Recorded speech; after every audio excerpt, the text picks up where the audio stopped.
Assalamualaikum warahmatullahi wabarakatuh. Halo Psikofans, kembali lagi di podcast Sisi dalam Psikologi. Halo, aku Yunita. Pada episode kedua kali ini, kita akan membahas tentang quarter life crisis, ketika hidup tak sesuai ekspektasi. Nah, pada episode kedua kali ini, kita kedatangan tamu yang sangat spesial. Beliau adalah mahasiswa semester 5 di Prodi Psikologi Islam UIN Salatiga. Ini dia adalah Mbak Sheila Salsabila. Halo Mbak Sheila. Halo semuanya. Gimana nih Mbak Sheila kabarnya? Alhamdulillah baik sih. Kita langsung ke pembahasan ya Mbak Sheila. Boleh. Nah, sebenarnya apa sih quarter life crisis itu?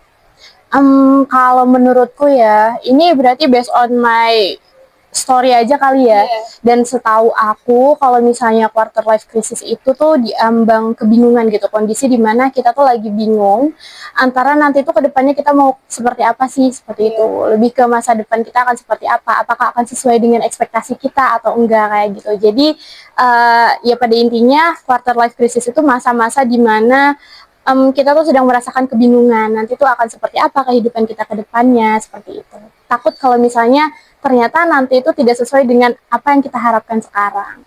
Mungkin di umur 20-30 itu wajar nggak sih Mbak kalau merasa kayak gitu tuh?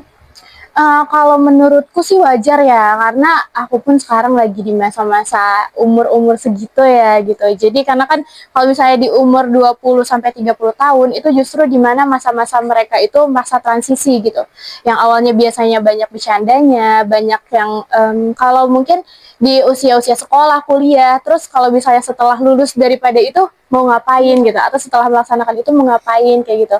Nah itu tuh masa-masa dimana kita bingungnya tuh di situ gitu.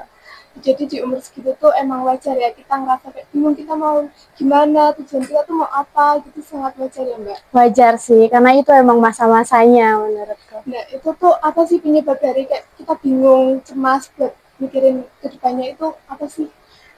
Kalau misalnya penyebabnya ya, itu tuh bisa jadi karena kita memang belum menentukan nih.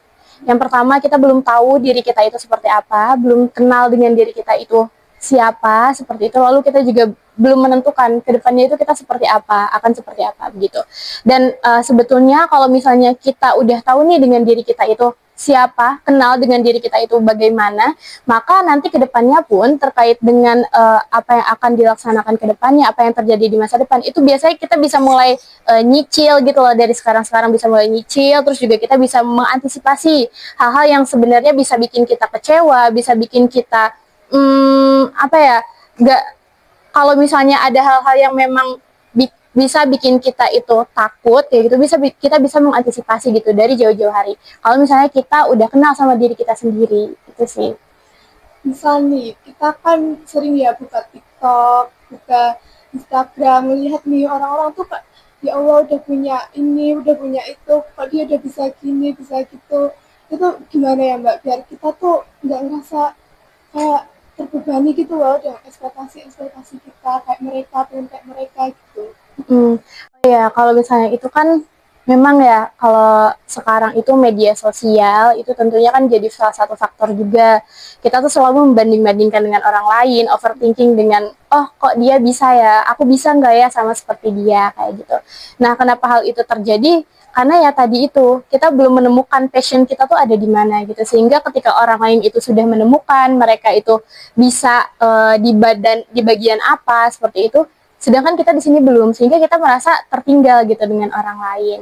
Biasanya itu kan. Mungkin nih dalam psikologi positif nih, gimana nih caranya buat kita kayak kenal sama diri kita? Kalau misalnya dari sisi psikologi positif ya terkait dengan quarter life crisis ini, kalau dari aku itu kita bisa menerapkan yang namanya mindfulness. Nah, mindfulness itu tuh secara singkatnya hadir penuh sadar utuh. Jadi kita tuh memang benar-benar sadar apa yang sedang kita lakukan, hadir terhadap apa yang sedang kita lakukan, seperti itu. Jadi kita nggak bisa tuh fokusnya tuh bercabang kemana-mana. Kayak gitu. Misal kayak kita sedang melaksanakan tugas, ya udah kita sedang melaksanakan tugas, ya ini dulu aja selesaikan gitu. Fokusnya jangan dibagi-bagi kemana-mana. Atau misal kita tuh sekarang di umur yang sekian sedang melaksanakan sesuatu, ya udah gak usah mikirin masa depan yang itu tuh belum jelas, tapi kita lakuin apa yang sekarang kita lagi lakuin aja dulu gitu loh, selesaikan gitu.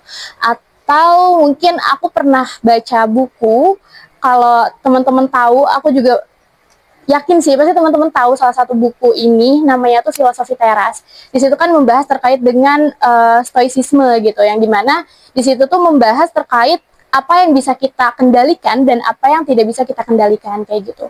Misalnya kayak ya tadi, apa yang kita lakukan, apa yang bisa kita lakukan itu tuh atas kendali diri kita. Tapi nanti akan seperti apa hasilnya itu bukan dalam kendali kita. Jadi ya udah, kita fokus dengan apa yang kita lakukan aja.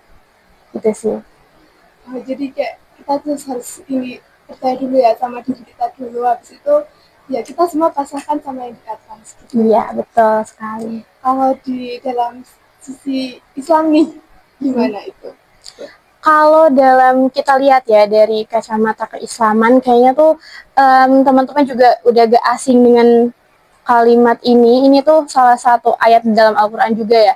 Ada itu bunyinya gini, Allah itu tidak akan membebani seorang hambanya di luar dari batas kemampuannya.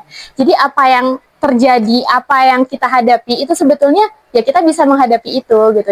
Dan nanti ke depannya itu sebenarnya kalau misalnya kita takut terhadap masa depan itu akan seperti apa, sebenarnya kita bisa kok melewati itu semua gitu. Cuman yang menjadi permasalahannya memang kita takut, overthinking, takut gak bisa kayak gitu. Itu sih. Terima kasih Mbak Sheila sudah memaparkan materi. Mungkin itu saja. Semoga penyampaian pada podcast kali ini bisa bermanfaat buat teman-teman.